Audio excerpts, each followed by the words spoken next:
the chairman of the Republican Party of Virginia, John Whitbeck. He's chomping at the bit.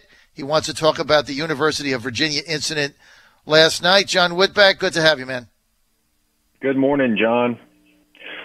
It's a really sad day again for Charlottesville. I mean, we saw a horrible incident, a few weeks ago that everybody from the president on down has condemned the racism and the bigotry that was on display of specific hate groups like the KKK and white nationalists. But, one of the things that we've been talking about is the erasing of history and the slippery slope that it is created when people like Ralph Northam and his ticket mates are calling for the complete removal of Confederate statues. Now, certainly there's contextualizing that can be done with these Confederate statues, but it's taken it a step further that we were all afraid of, and those worst fears have come true.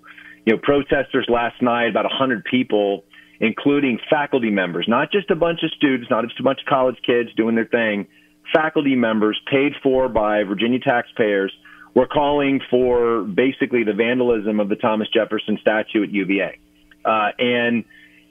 This political correctness run amok, the extreme left desire to erase our history, we can't let this happen. And really, it's the responsibility of the Charlottesville police and the university to do something about it, because these are criminal offenses. You can't vandalize public land and public monuments without consequences, and we need something done about it. And we're just really upset about it because we knew this was going to happen. And what's next? They're going to try to rename Washington D.C. To some new name. It's crazy what's going on now with this political correctness run amok. What exactly happened last night? I just saw it come over the wire. Can you just elaborate on what actually happened? So last evening, there was a protest by Black Lives Matter and various other groups. Like I said, about 100 people. They went to the Thomas Jefferson statue at UVA, and I first heard about it real early this morning by watching Facebook video of some of the various folks that were there. And there's quite a bit of video about it. And in fact, one guy had his video shared about 30,000 times. And it's basically the group of about 100 people, students, faculty, and people that live in Charlottesville coming to the statue. They covered it with a tarp, stood by it, called him Thomas Jefferson a symbol of white supremacy.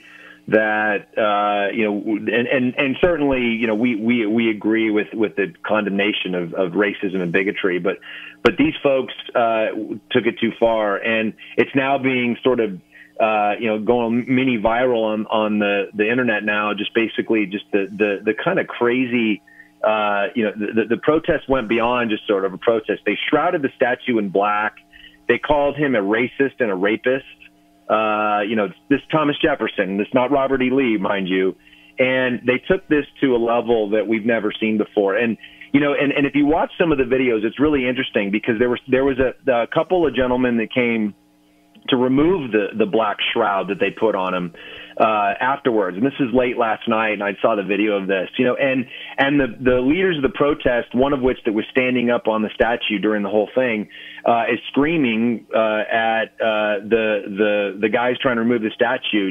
All white people should stand with us and whatever. And then it kind of escalated from there to, basically debates over the $15 minimum wage. And one guy's running around saying we should convert the country to socialism. And the next one is, there's somebody that you can't see them, but they basically say all white people are racists. And it's that kind of rhetoric that it drowns out their message of denouncing hatred and bigotry, which we all agree with. But look, Virginia is the cradle of democracy. We have some of the most important people in the history of the world, not just the history of this nation, but the history of the world. And Thomas Jefferson's one of them.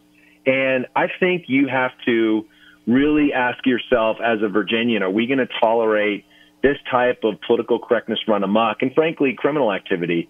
And I just think we need to stand against it. Well, a horrible thing last night, when you're defacing property and faculty members are involved. Like you said, John Whitbeck, chairman of the Republican Party of Virginia, we knew this was going to happen. This was never going to stop at just a Confederate statue of Robert E. Lee or Stonewall Jackson or Jeb Stuart. We knew it was going to continue on with Washington, Jefferson, all monuments, Mount Rushmore. look, you opened your comments with, I think, the next thing is there's going to be a resolution in Congress to change the name of Washington, D.C. That's next. And so I don't know where this ends, but we have a history. It needs to be understood, not erased, and just another nonsensical thing that happens. I'm telling you, this issue, and I just had E.W. Jackson on, and he was like, I don't really want to talk about this issue. It really bothers people, John, and it is why I'm telling you, it is why Ed Gillespie is going to win this race, because people don't want you screwing with their history. I mean, it is what it is, because it never ends. The next thing you'll do, you'll burn books. You'll change jackets. It's coming. Right. And average people that get up every day and go to work, they know we have a history, and when they see this kind of thing, they say to themselves, this is not a path I want my country heading down. We are who we are. We have to be able to teach and respect the history we have, good, bad, or ugly. I think this one issue makes Ed Gillespie the next governor of Virginia. People see what's going on in Charlottesville. I don't care where you are across the ideological spectrum, or if you have an R by your name or a D. When you start to change history, you're going down a very dangerous path that average Americans don't want to be a part of, John. Well, it's not just that, John. I mean, part of this is the suppression of conservative speech. I mean, you talked about burning books and different things. Antifa's already there. They're already using violence as a means of suppressing conservative speech. And, let's say somebody wanted to hold a peaceful protest in support of Thomas Jefferson's statue and the history and what he meant to this country, despite his shortcomings that we may or may not highlight. Is Antifa going to show up and start beating people like they did in California? I mean, that's really what worries me. I mean, Virginians have a long history of political activism, political speech. Like I said, many of the founding fathers came from Virginia.